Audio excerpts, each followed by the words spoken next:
Hey, hello everybody, and here we are with the next completed 7-day game on the Handball Chess Boss account with the computer analysis. And although we win this one, we probably didn't deserve to. I get away with a real big blunder in the middle of this. Um, yeah, so quite an interesting game. The opponent was around the 1400 mark. And we were very, very comfortable just until I made a silly blunder, but fortunately they didn't notice, and we went on to win. But some complicated stuff in this one, so let's have a little look through. So d4, I'm playing black, of course. Knight f6, c4, c5. So I quite like what's called the Benoni. It says antonyms, blah, blah, blah. But basically I'm trying to play the Benoni. So I want to see d5, e6, swaps on here, d6 is the Benoni system. Like, okay, it's quite nice for black. None of that from my opponent, who just decides to develop their knights, not unreasonably. And a slight inaccuracy from me here. I developed the bishop. It's actually better to go pawn takes pawn. And then after knight takes, which presumably is coming next, play the bishop to c5. I mean, if my opponent plays queen takes pawn, maybe I can go knight c6 and just kick the queen away. So anyway, bishop e7, it's not the best move. And my opponent doesn't jump on it, should play d5. And the reason is after pawn takes pawn, and d6, my bishop is then on not quite the right square in the Benoni. Really, in a Benoni system, you want the pawn there and the bishop here, so it hits on these black squares. But anyway, so my opponent played e3. I'll not go into big opening details here. Castles is obviously okay. Bishop d3 is obviously okay. And now finally, I stop my opponent playing d5 by doing it myself. And we've got a big old build up of tension in the middle of the board here. All these four pawns looking at each other and can all take each other. Oops, it's a clever pawn if it can go that far. And what happens? So my opponent supports his center. I put my knight out, which is all perfectly reasonable. He castles, and I support my center, and the position's basically level. Quite symmetrical. We're not, the pawn structures are symmetrical. So what happens? So there's a slight mistake. So I think my opponent wanted to put the bishop onto this diagonal, so the queen could maybe come here, and some ideas of a checkmate at some point. I mean, obviously my knight defends that square at the minute, but I think that's probably the logic. But from this square, I can attack it as I do. Whereas if he puts it back here, it's out of range of my knight. And so that move, I couldn't play. And the computer's saying tiny advantage to me. I could also play bishop a6, which is interesting, which pins this pawn, because from there the bishop would hit the enemy rook. So I had some options here, but knight b4 is good. And in fact, you can see what I was commenting a minute ago, because the computer's saying put the bishop back to b1, save this bishop. But my opponent chose not to, and put their knight in the middle of the board. Knight takes bishop, absolutely, because that's my opponent's better bishop. Remember, this one goes on black squares and is currently blocked in. So it takes. And instead of taking it back, which is perfectly okay, my opponent goes for trading more pieces. So puts the knight in here, so attacks my queen and attacks this bishop. I've obviously got to save my queen, or have I? Well, not necessarily. So instead of defending my queen, I take a bishop and attack my opponent's queen. And this leaves me a physically one pawn up at the end of the exchanges. So there's a series of moves that are just the best moves, the only ways not to sort of lose. And then some captures in the middle of the board. I could play rook d8 here and just put my rook on the same line as the queen, but there's no big, the analysis is basically the same. Takes, takes, takes, takes, rook to e1 attacking my queen. And I block with the bishop, so I block the attack, and I'm defending my pawn. So have a little look now. I am one pawn up. There it is. Woo! I have a whole pawn up. So why doesn't this say -1? Why does it only -0.26? Why am I only quarter of a pawn ahead when there's a whole one in the middle of the board?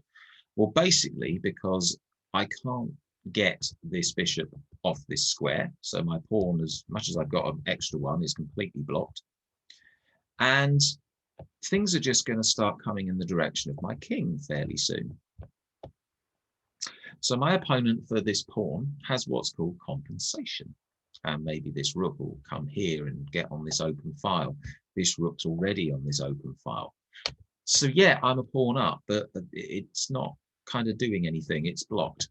And because the two bishops are of opposite colors, I can't force this bishop off the board, off the square anyway.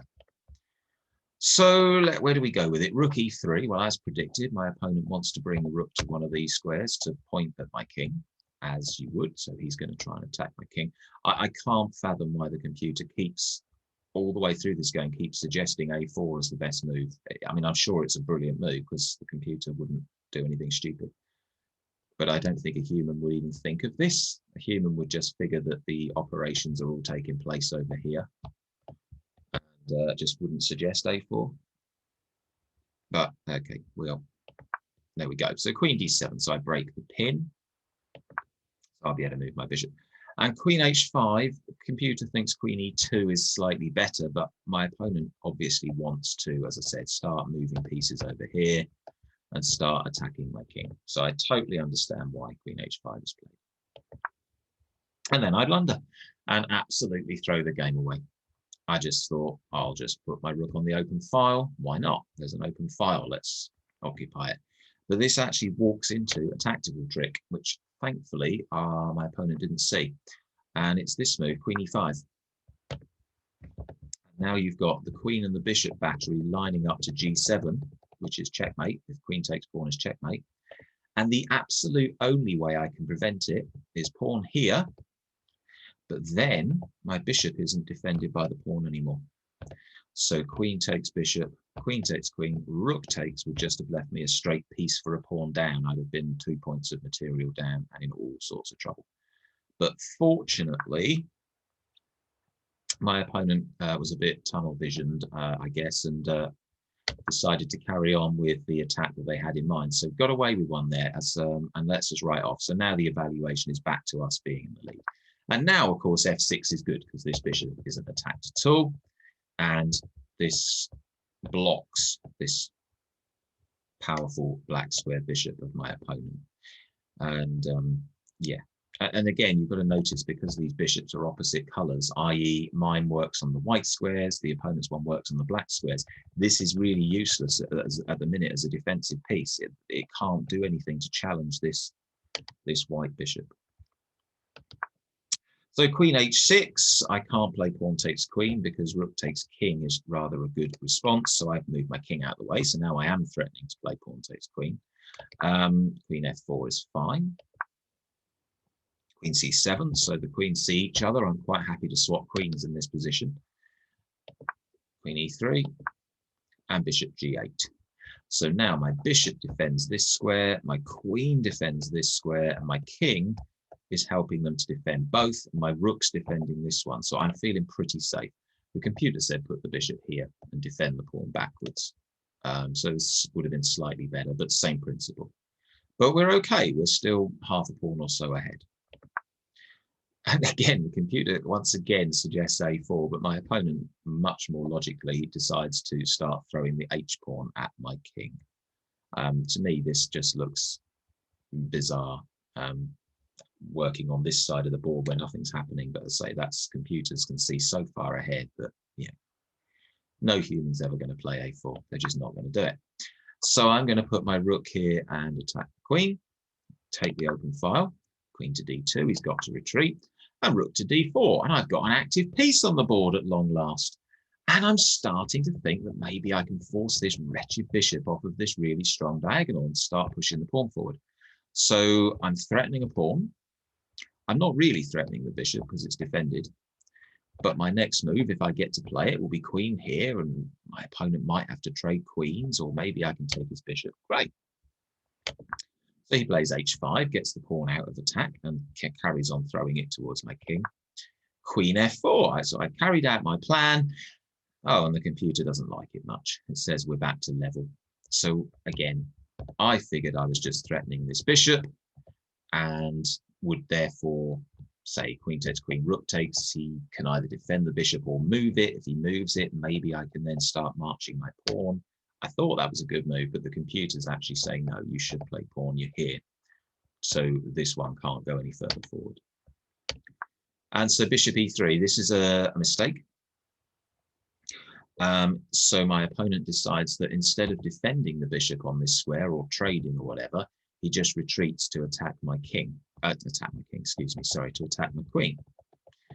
But after queen here, which threatens this rook, this little innocent rook on a1 that hasn't moved and is undefended, we actually get the chance to trap my opponent's bishop, and this is a mistake.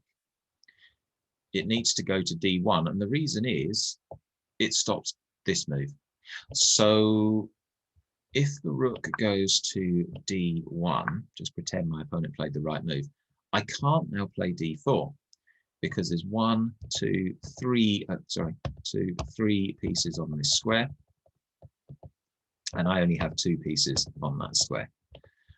Whereas from there, I can now trap the bishop. Now think about this. The bishop after d4, which comes next, can't go here because I've got 2 pieces attacking that square. It can't go here because I take with the pawn. It can't go here because I can take with the pawn. Even though it's a pretty dangerous spot, I can win the bishop, and my opponent can't checkmate me. There's ways to defend. The bishop can't take the pawn because I've got 2 pieces defending that square. So this wins the bishop. And you can see the analysis now says I'm 4 pawns best. But the complications are not over yet. And my opponent plays a really crafty move, h6. Why is it crafty? If I play pawn takes bishop now, pawn takes pawn is actually checkmate because the rook is defending and there'd be no way for my king to escape. So I spotted that one, funnily enough, and played g6. So that stops any of that nonsense. And now my opponent played what at the time I was worried was a saving move. And I actually thought, oh my God, he's possibly just saved the game here. Because from that square, that queen is attacking my rook. And I actually sent my opponent a message that said, something along the lines of, I think you might have me here. I didn't see that. Something like that. I don't know, so look into the chat, but something like that. And what was quite funny about it is my opponent replied with, no, I don't think I have. I think you're winning. So at this moment of the game, or around these moves, we actually both thought we were losing.